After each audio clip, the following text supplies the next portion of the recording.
السلام علیکم ناظرین کرام، نئی ویڈیو میں آپ کو خوش آمدید کہتے ہیں۔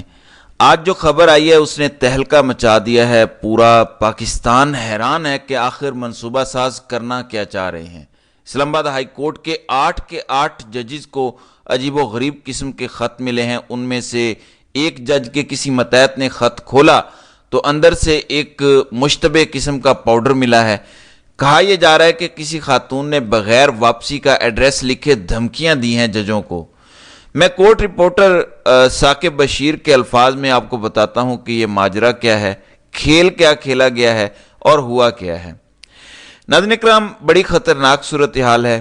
انہوں نے پہلے ٹویٹ کیا تھا کہ بڑی بریکنگ نیوز چند لمحوں بعد، اور پھر انہوں نے کہا کہ ہائی کورٹ ججز کے خط کے بعد نئی صورتحال سامنے آ گئی۔ اسلام آباد ہائی کورٹ کے ججز کو مخصوص خطوط موصول، عدالتی ذرائع کے مطابق ایک جج کے سٹاف نے خط کھولا اور اس کے اندر پاؤڈر موجود تھا۔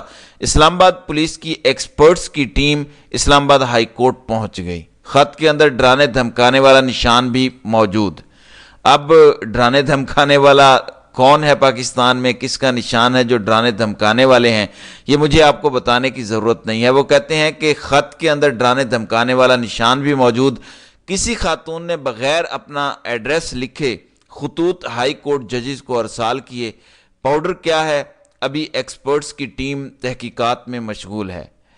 ناظرین اکرام، یہ بڑی خطرناک صورتحال ہے۔ یہ کسی کیمیائی، کسی بایو ویپن سے حملہ یا حملہ کیے جانے کی دھمکی ہو سکتی ہے۔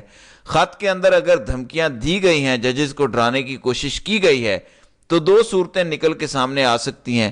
نمبر ایک، منصوبہ ساز اور ہینڈلرز پینک کر گئے ہیں۔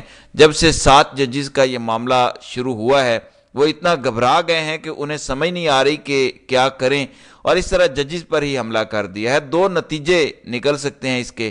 ایک تو یہ کہ واقعی ڈفرز نے بے وقوفی میں یہ حرکت کی ہے، ججز کو ڈرانے کی کوشش کی ہے تاکہ ججز پیچھے ہٹ جائیں، ورنہ تمہیں قتل کرنا ہمارے لیے مشکل نہیں ہے، ایک خط بھیجیں گے، تم کھولو گے اور تم مارے جاؤ گے۔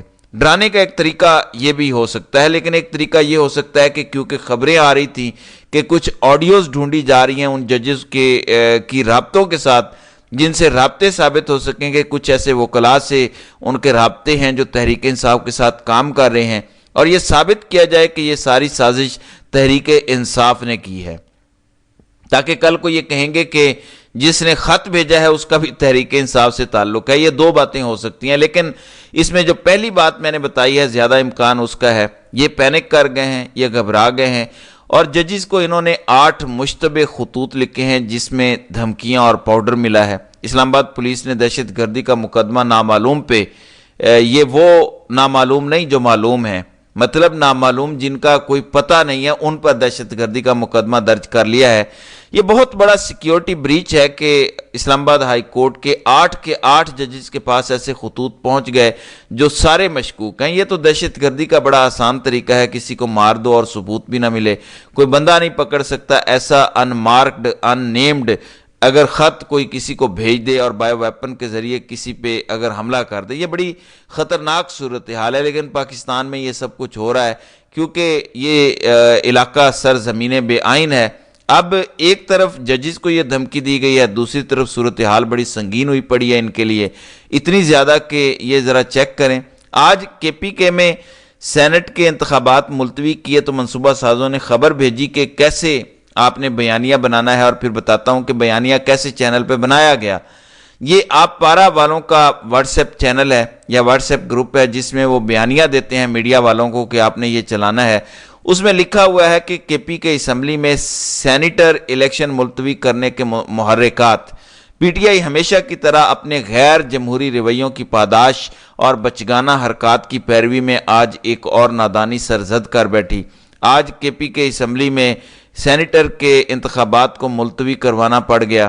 میں نہ مانوں کی روش پر چلتے ہوئے KP اسمبلی میں مخصوص نشستوں پر 26 خواتین نے حلف اٹھانے کے بعد انتخابات کا حصہ بننا تھا، جس پر عمل درآمد نہ کروایا جا سکا۔ اپوزیشن کو ECP سے مداخلت کروانے کے لیے اپیل دائر کروانا پڑی اور انتخابی عمل ملتوی ہوا۔ یہاں پہ امر قابل غور ہے کہ الیکشن کمیشن اور پشاور ہائی کورٹ بارہا ان مخصوص نشستوں پر حلف برداری کی ہدایت کر چکے ہیں کہ پی کے حکومت نے ارادتاً اس عمل کو معطل کیا۔ الیکشن کمیشن کا اعتراض قانونی اور آئینی ہے کہ جب آپ سنی اتحاد کونسل میں شمولیت اختیار کر رہے تھے تو یہ فیصلہ آئین کے مطابق نہیں تھا۔ یہ ٹکر بھیجے گئے واٹس ایپ پہ اور اس کے بعد ہمارا گھٹیا میڈیا سیم یہی ٹکر چلا رہا ہے، یعنی ہو بہو وہی ٹکر چھاپ دیے میڈیا والوں نے، سارے میڈیا نے وہی چلائے۔ ہمارا سارا میڈیا بند کمروں میں بیٹھے چند افراد کے بھیجے گئے ٹکر سے چلتا ہے، یہ ٹوٹل اوقات ہے۔ اور پھر قاضی صاحب کی اوڈیسٹی دیکھیں، سپریم کورٹ میں بیٹھا ایک بندہ کہہ رہا ہے کہ اب ہم اپنا یوٹیوب چینل بنائیں گے کیونکہ سچ نہیں بولا جا رہا یوٹیوب پہ۔ سر آپ اپنا میڈیا ہاؤس بنائیں کیونکہ میڈیا پہ سچ نہیں بولا جا رہا۔ اگر یوٹیوب اور ٹویٹر نہ ہوتا آج تو جھوٹ نے جیت جانا تھا۔ آج جھوٹ کو اگر کوئی چیلنج کر رہا ہے تو وہ یوٹیوب، ٹویٹر، فیس بک، ٹک ٹاک اور باقی پلیٹ فارمز ہیں۔ جھوٹ کو اگر کوئی چیلنج کر رہا ہے تو وہ یہ پلیٹ فارم کر رہا ہے اور اس پہ کام کرنے والے لوگ کر رہے ہیں۔ لیکن قاضی صاحب کو یوٹیوبر بننے کا شوق آ گیا ہے۔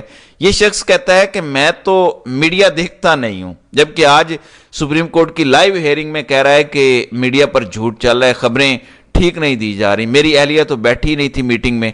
قاضی صاحب لگے ہاتھوں اس خبر کی بھی تردید کر دیں کہ آپ ایکسٹینشن لے رہے ہیں یا نہیں۔ آپ نے اس کی تردید نہیں کی۔ خبریں تو اور بھی بہت ساری ہیں کہ آپ لندن پلان کا حصہ ہیں، آپ نے اس کی بھی تردید نہیں کی۔ تحریک انصاف سے بلے کا نشان کس کے کہنے پر لیا، لوگ اس پر بڑی کیا سرائیاں کر رہے ہیں، آپ نے کبھی اس کی تردید نہیں کی۔ تردید کی تو یہ کہ میری بیگم میرے ساتھ نہیں بیٹھی ہوئی تھی، یہ تو irrelevant چیز ہے بالکل۔ اس کا کیا تعلق ہے پاکستان میں معاملات سے؟ بیگم بیٹھی ہے نہیں بیٹھی ڈزنٹ میٹر، آپ فیصلہ کیا کرتے ہیں یہ میٹر کرتا ہے۔ بیگم بیٹھی یا نہیں بیٹھی، آپ نے کمیشن بنا دیا ایک بندے کا، یہ ہے آپ کا فیصلہ، اس پر بات ہو رہی ہے، اس پر آپ کو بے نقاب کیا جا رہا ہے، آپ کو ننگا کیا جا رہا ہے۔ عمران خان نے آج واضح کیا ہے اور بہت ساری باتیں کی ہیں، جس میں عمران خان نے یہاں تک کہا ہے جو ابھی تک رپورٹ ہوا ہے کہ آرمی چیف کو صدر کے ذریعے پیغام بھیجا تھا کہ مجھے لندن پلان کا علم ہو چکا ہے۔ عمران خان نے آگے کہا کہ لندن پلان کا الیکشن کمیشن حصہ ہے۔ بشرا بی بی کو شب معراج والی رات ہارپک ملا کے دیا گیا، یہ کہا جا رہا ہے کھانے میں ہارپک ڈالا گیا، اور ہارپک کے حوالے سے کہتے ہیں کہ جب ریسرچ کی گئی تو پتہ چلا کہ علامات 25-30 دن بعد زیادہ ظاہر ہوتی ہیں۔ ان کا گلا جل گیا، معدے کا مسئلہ ہوا، کھایا پیا کچھ نہیں جا رہا۔ عمران خان نے صرف یہ کہا ہے کہ شوکت خانم کے ڈاکٹر سے ان کا علاج ہو جائے۔ جج صاحب نے یہ کہا کہ تفصیلی درخواست لکھ کر دیں، وہ لکھ کر دے دیں گے، لیکن وہاں کھڑے کسی صحافی نے جو رپورٹ ہوا ہے ظاہر ہے سوال کر دیا بشرا بی بی سے کہ کیا آپ کے پاس کوئی ثبوت ہے جو آپ الزام لگا رہی ہیں؟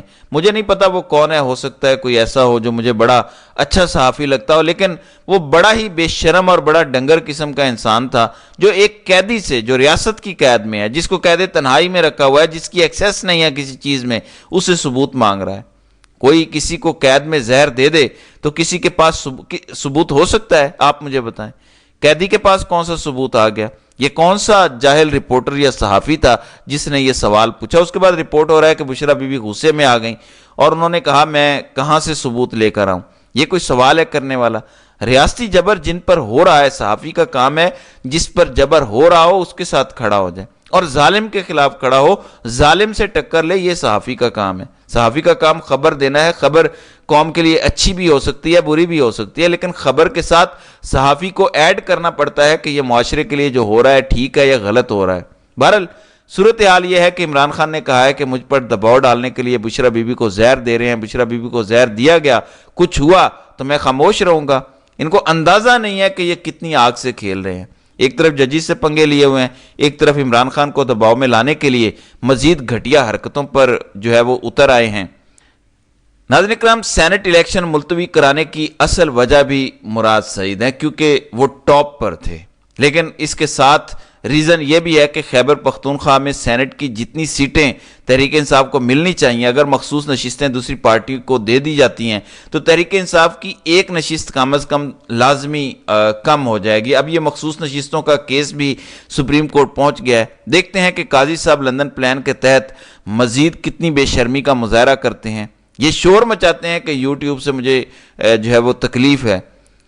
قاضی صاحب جب تک آپ آئین اور قانون سے کھلواڑ کریں گے ہم آپ کو مزید تکلیف پہنچاتے رہیں گے۔ انشاءاللہ آپ کو تکلیف پہنچے گی اور ہم آپ کو انشاءاللہ پہنچاتے رہیں گے یہاں تک کہ یا آپ ریزائن کریں گے یا ریٹائر ہوں گے یا آپ حق اور سچ پہ فیصلے دینا شروع کر دیں گے، ورنہ یوٹیوب آپ کو تکلیف پہنچاتا رہے گا۔ تو ناظرین کرام، آپ کی اس ویڈیو کے حوالے سے کیا رائے ہے؟ آپ اپنی رائے کا اظہار کامنٹ سیکشن میں ضرور کیجیے گا۔